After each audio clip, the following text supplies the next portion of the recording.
তো ফাইনালি আজি দি দিলে তোমালোকৰ 2026 ৰ কম্পাৰ্টমেণ্টেল এক্সামৰ ৰিজাল্ট। তো যিসকল ষ্টুডেণ্টছে পাছ কৰিছা তোমালোক আটাইকে অভিনন্দন জনাইছো। তাৰোপৰি যিসকল ষ্টুডেণ্টছে 2-1 মাৰ্কৰ কাৰণে পাছ কৰিব পৰা নাই তেওঁলোকৰ উদ্দেশ্যে আজি কেইটামান কথা ক'ম। তাৰোপৰি যিসকল ষ্টুডেণ্টছে পাছ কৰিব পৰা নাই তেওঁলোকৰ বাবে কিবা বিশেষ সুবিধা আছে নেকি বা ফেইল কৰা সকলৰ কি হ'ব, গোটেইখিনি কথা আজি এইটো ভিডিঅ' ডিছকাছ কৰা হ'ব। চ' তোমালোকে ভিডিঅ'টো প্ৰথমবাৰ শেষলৈ চাই ভিডিঅ'টো লাইক কৰি আমাৰ এই সেৱা পাঠশালা ইউটিউব চেনেলটো ছাবস্ক্ৰাইব কৰি ল'ব। চ' এই বছৰ 2026 চনত টোটেল 62,571 জন কেণ্ডিডেটছে কি কৰিছিল এই কম্পাৰ্টমেণ্টেল এক্সাম 2026ত কি কৰিছিল বহিছিল। তাৰে ভিতৰত 32,931 জন ষ্টুডেণ্টছে কি কৰিছিল পাছ কৰিছে।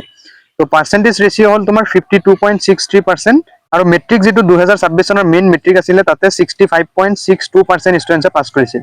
তো ওভাৰঅল মিলাই কিনে কি হৈছে 73.3% ষ্টুডেণ্টছে কি কৰিছে অসমত এবাৰ মেট্ৰিক অৰ্থাৎ HSLC 2026 পাছ কৰিছে কম্পাৰ্টমেণ্টেল এক্সামৰ ষ্টুডেণ্টছখিনি লৈ।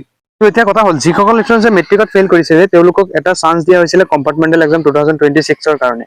তো অহা বছৰৰ পৰা তোমালোকৰ সেই কম্পাৰ্টমেণ্টেল এক্সামটো নাপাতে। চ' এতিয়া যিসকল ষ্টুডেণ্টছে এই বছৰ আকৌ মেট্ৰিক দি আকৌ কম্পাৰ্টমেণ্টেল এক্সাম দিও তোমালোকৰ যিকেইজনৰ বেয়া হৈছে তোমালোকৰ টেনচনৰ কোনো দৰকাৰ নাই, কাৰণ তোমালোকে কি কৰিব পাৰিবা পুনৰ 1 বছৰ পঢ়ি অহা বছৰ তোমালোকে কি কৰিব পাৰিবা মেট্ৰিক দিব পাৰিবা।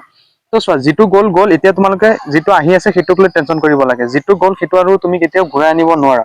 চ' তুমি সেই যিটো গ'ল তোমাৰ সেইটোক লৈ টেনচন কৰাতকে মই ভাবো তুমি আকৌ পঢ়া ষ্টাৰ্ট কৰা আৰু অহা বছৰ মেট্ৰিকৰ কাৰণে তুমি আকৌ প্ৰিপেয়াৰ হোৱা। এই বছৰ তোমাৰ কি ভুলৰ কাৰণে তুমি মেট্ৰিক পাছ কৰিব নোৱাৰিলা বা কম্পাৰ্টমেণ্টেল এক্সাম তুমি পাছ কৰিব নোৱাৰিলা সেই উইক পইণ্টখিনি তুমি উলিওৱা। সেই উইক পইণ্টখিনি উলিয়াই তুমি সেইখিনিৰ ওপৰত বেছি গুৰুত্ব দিয়া আৰু সেইখিনি তুমি কি কৰা বাৰে বাৰে সেইখিনিৰ ওপৰত তুমি যত্ন লোৱা। তো চোৱা মানুহৰ জীৱনত পাছ ফেইল থাকে, তুমি ফেইল কৰিছা মানে তোমাৰ জীৱনত আৰু এটা নতুন চান্স আহিছে, তুমি নিজকে কি কৰিব পাৰা গঢ়িব পাৰা। তো তুমি কি কৰিব লাগিব নিজকে আগতকে তুমি বেটাৰ ভাৰ্চন এটা তুমি দিব লাগিব। তুমি আগতকে নিজকে তুমি ষ্ট্ৰং বনাব লাগিব আৰু ষ্ট্ৰং হৈহে তুমি কি কৰিব লাগিব আগবাঢ়ি যাব লাগিব।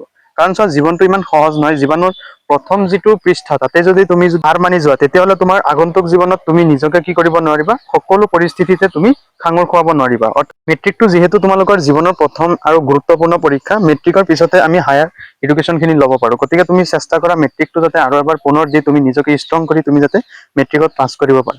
চ' আজিৰ এইখিনি আছিলে তোমালোকৰ কাৰণে কথা। মই এইখিনি কথা ক'লো যাতে তোমালোকে কি কৰা কোনেও হাৰ মানি নোযোৱা, তোমালোকে আকৌ প্ৰিপেয়াৰ ষ্টাৰ্ট কৰা, তোমালোকে অহা বছৰ আকৌ মেট্ৰিক দিব পাৰিবা। তো তোমালোকৰ কাৰণে সকলোকে অল দা বেষ্ট আৰু তোমালোকে সকলোৱে ট্ৰাই কৰি থাকা। আৰু তোমালোকে ষ্টাডি মেটেৰিয়েলছৰ কাৰণে কোনো টেনচনৰ দৰকাৰ নাই, কাৰণ আমাৰ এই সেৱা পাঠশালা ইউটিউব চেনেলত তোমালোকক আটাইখিনি ছাবজেক্ট ফ্ৰী অফ কষ্টত ইউটিউব চেনেলত তোমালোকক পঢ়োৱা হৈ আছে। চ' তোমালোকে টেনচন নকৰি তোমালোকে কি কৰি থাকা সেইখিনি কিতাপ পত্ৰ আনি তোমালোকে পঢ়া ষ্টাৰ্ট কৰি দিয়া। চ' কিছুমান ছাবজেক্টৰ কি হৈছে তোমালোকৰ চিলেবাছ চেঞ্জ হৈছে। মেথছ তাৰোপৰি তোমালোকৰ অৰ্থনীতি বিজ্ঞান অৰ্থনীতি বিজ্ঞান তাৰোপৰি কিছুমান চেঞ্জ হৈছে। চ' তো তোমালোকে কি কৰিবা সেই নতুন যিখিনি চিলেবাছ চেঞ্জ হৈছে গোটেইখিনি আমাৰ চেনেলত পঢ়োৱা হৈ আছে। তোমালোকে জাষ্ট কি কৰিব লাগে ইউটিউব চেনেলত চাৰ্চ কৰিবা সেৱা পাঠশালা বুলি, তাতে সেৱা পাঠশালা ইউটিউব চেনেলত আটাইখিনি ক্লাছ তোমালোকে ফ্ৰী অফ কষ্টত পাই যাবা।